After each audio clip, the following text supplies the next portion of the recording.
Olá, queridos, novamente estamos juntos para estudar a Palavra de Deus e entender mais prontamente esse tema, salvação. A minha pergunta é, quando aconteceu a salvação? Eu quero orar com você porque isso é muito sério e precisa da nossa compreensão de forma tremenda. Vamos orar juntos? Quero orar com você. Santo Deus e amado Pai, temos a esperança, a glória de Jesus sobre nós, a misericordiosa bondade dele em nossa vida, a certeza da salvação. Eu te imploro em nome de Jesus, que nos ajude agora a entendermos quando isso acontece. Em nome de Jesus. Amém. Queridos, eu quero comentar com vocês algo bem interessante. Vocês já ouviram falar de Dwight Eisenhower? Era um general da Segunda Guerra. Debaixo das 4 estrelas que ele carregava, havia uma responsabilidade muito grande. Era o grande paredão da França. Hitler estava ali, era o dia D. Ou Eisenhower vencia, ou o mundo perdia. Havia ali 3 milhões de soldados envolvidos. Uma multidão muito grande de gente esperando pela solução desta guerra. Na noite anterior ao dia D, Eisenhower passou a noite todinha em revista da munição, do que havia dentro dos helicópteros, dentro dos aviões. E haviam rapazinhos ali esperando. E ele então encontrava vários desses rapazinhos, podiam ser como filhos dele. E quando ele chegava na frente desses rapazinhos, ele batia a continência e os rapazinhos olhavam e esperavam. E ele dizia, vai dar certo.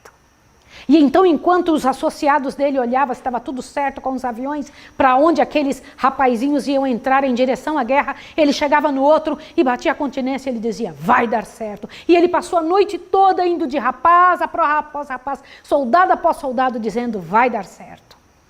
Quando o primeiro raio da manhã apareceu, ele deu ordem e o primeiro avião subiu, ele permaneceu com as mãos no bolso, olhando aquele avião subindo. Ele saiu dali, foi atrás de sua escrivaninha e fez uma carta que seria endereçada à Casa Branca caso ele perdesse. Espera aí, ele passou a noite toda dizendo vai dar certo, mas naquele momento ele estava escrevendo uma carta dizendo o quê? Se a derrota acontecesse, era para entregar esta carta lá na Casa Branca. Espera aí, o que continha a carta? Nossa aterrissagem fracassou. As tropas, a aeronáutica e a marinha cumpriram seu dever com coragem e devoção. Qualquer culpa ou erro em relação ao ataque devem ser atribuídos somente a mim. E assinou Dwight Eisenhower. Pode-se dizer que o maior ato de coragem naquele dia não foi dos rapazes em seus aviões. Foi de um general que assumiu a culpa antes da culpa acontecer. Líder raro esse general. Incomum demonstração de coragem. Ele exemplificou uma qualidade pouco notada no nosso mundo de hoje, cheio de advogados tentando desculpar uma multidão de pessoas. Num mundo como o nosso, em que quase ninguém quer levar a culpa pelo que fez. Num mundo em que pouquíssimas pessoas levaram a culpa pelos outros. Mas este daqui quis receber uma culpa de seus liderados antes da derrota acontecer. Eisenhower fez isso e se tornou um herói. Jesus fez isso e se tornou meu Salvador. Antes da guerra iniciar, ele perdoou. Antes do erro ser cometido, o perdão foi oferecido. Antes da culpa ser imputada, a graça foi concedida. Por que eu estou te dizendo isso? Esse estudo de hoje vai te dar uma impressão muito clara de como a graça acontece. Quando ele salvaria? Quando fosse suspenso na cruz. Ali ele ratificaria, confirmaria a realidade que já acontecia mesmo antes da morte, a entrega de sua vida no lugar da nossa miséria e nos salvaria. Assim, quando ele soltou aquele grito, está consumado, ele cumpriu o que dissera a Nicodemos: vim para salvar. A bem da verdade que a nossa salvação aconteceu bem antes de aparecer a necessidade real, antes do pecado surgir. Você quer ver isso? Abre a sua Bíblia em Efésios 1. Aí lá, Efésios 1. De novo o livro de Efésios. Aqui o livro de Efésios é muito claro para explicar estas informações. Efésios capítulo 1, por favor. Verso 3 e 4 diz assim. Abriu? Eu quero que você abra. Efésios 1, verso 3 e 4. Bendito seja o Deus e Pai de nosso Senhor Jesus Cristo, o qual nos abençoou com todas as bênçãos espirituais nas regiões celestiais em Cristo, pois nos elegeu nele antes da fundação do mundo, para sermos santos e irrepreensíveis diante dele em amor. Irmãos, antes de o Senhor pronunciar a presença da luz, ele assumiu a possibilidade da cruz. A graça antecipou o pecado. É praticamente o caso isolado da descoberta do remédio antes da doença aparecer. E com extrema precisão de cura, a não ser para os que recusam a utilização desse remédio. O pecado não pegou Deus de surpresa. A graça antecipada preservou a vida de Adão e Eva até a chegada do Salvador na viração daquele primeiro dia na história do mal. Adão esperava a morte e Deus chegou com a vida. Ele esperava ser condenado, mas ele apresentou-se condenado em seu lugar. Esperava ser repreendido severamente, mas ele o chamou com ternura. Esperava que pronunciasse o juízo, mas ele estendeu o perdão. Como injusto, ele sabia que merecia a morte, imediata e eterna. Mas ele, o Jesus Cristo, pronunciou sobre o arrependido sua declaração de justo. O casal que fugia de Deus, porque não tinha mais interesse nele, volta agradecido e agora livre de culpa. Então passa a adorá-lo em espírito e em verdade. E é só assim que você vai conseguir adorar a Deus em espírito e em verdade, quando você se sentir livre da culpa. Estava revertida a situação. O pecado os fizera ímpios, a graça os tornava pios, piedade. A cruz não foi tão somente o cumprimento da decisão surgida na eternidade. Todos os que viveram antes da cruz foram salvos. Foram na força da decisão de Cristo em ficar em nosso lugar. Entendeu isso? Deixa eu explicar de novo para você. Todos os que viveram antes da cruz foram salvos pela promessa da cruz que haveria de acontecer. A graça na decisão e salvar, presta atenção, a graça na decisão de salvar tinha tanto poder de libertar da culpa quanto tem hoje após a morte da cruz. Hoje chamamos o sacrifício de Jesus de a tão grande salvação, porque a promessa se cumpriu.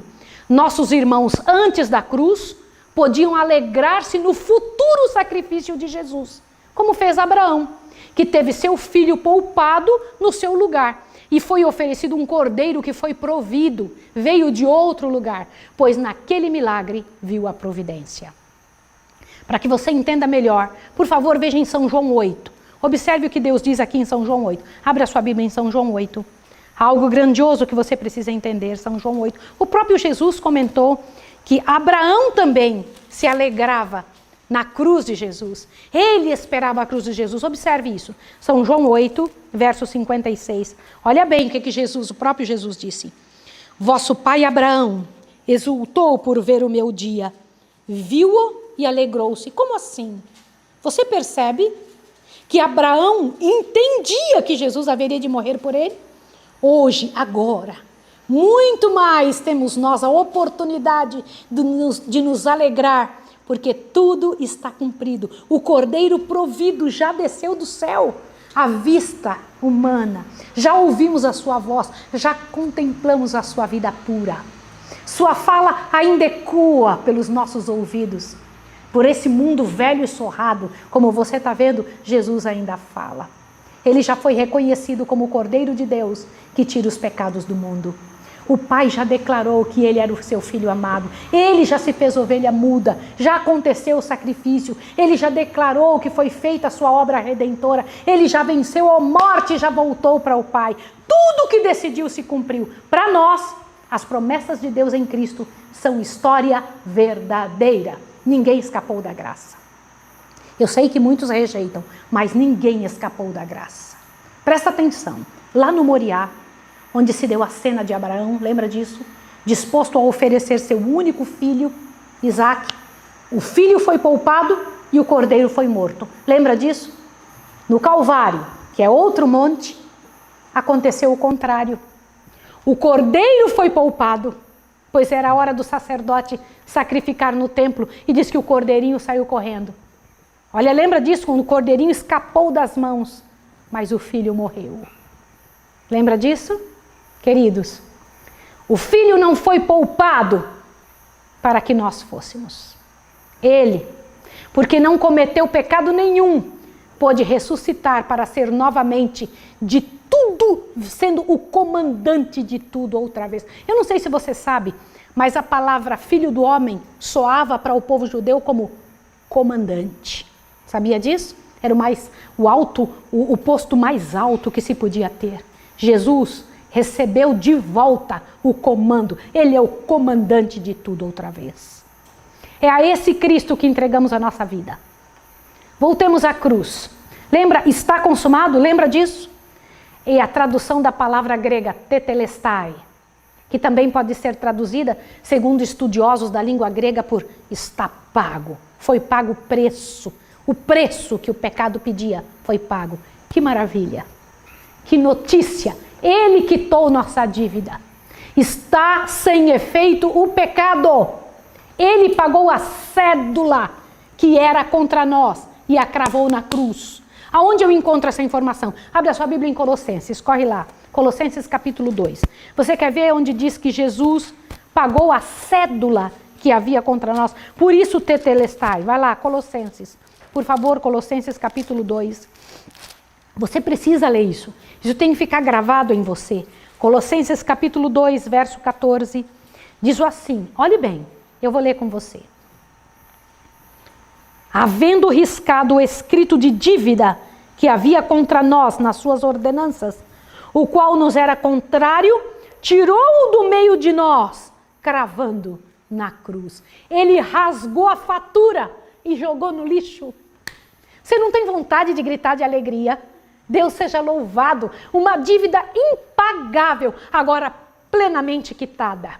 Podemos concluir com segurança que na cruz Jesus comprou para nós uma salvação que é total, que é completa.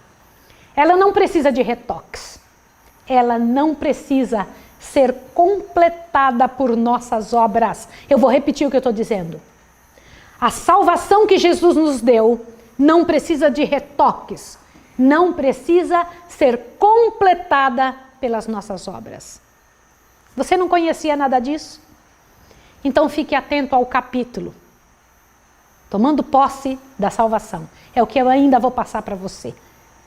Para ser dominado por essa graça endereçada a você. Como assim? Você sabia que a graça foi endereçada a você? Você sabia disso? Você já aceitou a providência? Parabéns por ter tomado a mais sábia decisão da sua vida. Permaneça na graça. Agora, eu tenho uma outra pergunta. Você já sabia e ainda não se rendeu ao seu amor? Por que não? O que neste mundo poderia ser mais importante do que pôr sua vida na mão do Salvador? Você acha que ele merece esse desprezo nosso? Depois de tudo que ele fez, vamos lá.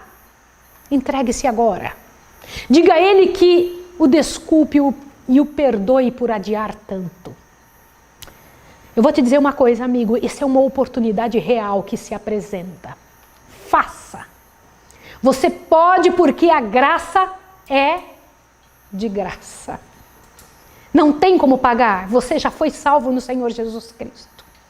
Eu sei que se você não entendia nada disso, não sabia que o céu havia se empenhado para salvá-lo, milhões também não sabem, o pior. Estão tentando comprar a salvação com seus esforços. Uma multidão, espera um pouquinho, eu preciso que você entenda. uma multidão do planeta Terra está tentando comprar a salvação com seus esforços. Você já viu gente carregando uma cruz? Já viu gente andando de joelhos para lá e para cá? Já percebeu isso? Pessoas que tentam fazer penitências, que machucam seus próprios corpos, implorando que Deus os aceite. Você já viu pessoas fazendo troca com Deus de um valor, de um dinheiro, de uma casa, para ganhar o quê? Algo que já tem. Promessas, eles fazem promessas para Deus, iludidos por um evangelho falso, sem assinatura de Deus. São até religiosos, mas não têm paz. Você era assim, agora não é mais. Chegou o dia da sua libertação. Vai pelo poder do Espírito Santo para se entregar ao Redentor nesse momento. Diga a Ele: meu Pai, aqui só está eu e o Senhor. Eu me rendo a Ti. Eu me rendo ao Teu amor, ao Teu evangelho para que me alcance. Eu ainda não entendo tudo da Tua vontade, mas toma a minha mão e a minha vida e me leva contigo. Que o Senhor Deus nos encha o coração e nos fortaleça, irmãos.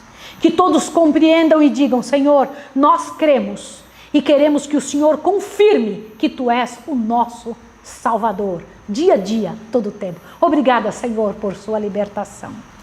Que o acusador de nossos erros, o inimigo de nossa vida, o maculador de nossa existência, ouça sempre, porque ele sabe muito bem o que significa tetelestai. Nessa vida ele não manda mais, nessa vida aqui, na tua vida. O impagável já está zerado, o inadimplente foi livre e já pode dormir o sono dos justos. Abra sua Bíblia, Salmo 4:8. Olha que coisa tremenda. Salmo 4:8. Eu sei que você sabe o que está escrito lá. E isso serve para este fim. Isto serve para esta razão. Salmo, capítulo 4, verso 8. Olha o que diz aqui. Eu nunca tinha entendido dessa forma. Foi depois de estudar isso, neste material, foi que eu fui entender. Salmo 4:8 diz: em paz me deitarei e dormirei, pois só Tu, ó Senhor, me fazes repousar em segurança. Esta é a segurança que recebe quem é salvo. Vamos fazer um resumo? A providência da salvação já aconteceu. A salvação já foi providenciada e é oferecida a todo pecador. O homem não é salvo no momento em que se entrega. Presta atenção nisso, presta atenção. O homem não é salvo no momento em que se entrega. Nesse momento ele somente aceita a salvação que já existe. A decisão de salvar antecedeu ao pecado. Quando o pecado surgiu, a graça entrou em cena e protegeu os culpados. Jesus disse que veio salvar, isto é, veio a ratificar a sua decisão de salvar. Ele já havia decidido salvar.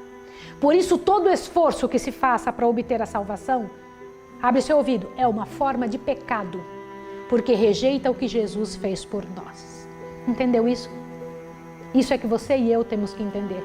Qualquer tentativa nossa de conseguir fazer com que a salvação aconteça pelas obras é um pecado, porque Jesus já fez isso por nós. São as obras dele é que importa. Vamos nos ajoelhar, vamos agradecer ao Senhor pela misericordiosa bondade dele. Que o Senhor Deus, na sua misericórdia e bondade, nos ajude. Que o Senhor Deus, na sua graça e poder, nos encha o coração. Eu vou me ajoelhar com você, eu quero orar com você na sua casa. Você, irmão salvo, que está sendo salvo e que será salvo. Foi salvo da condenação do pecado, a morte eterna. Está sendo salvo do poder do pecado e será salvo da presença do pecado. Vamos ajoelhar juntos, vamos lá.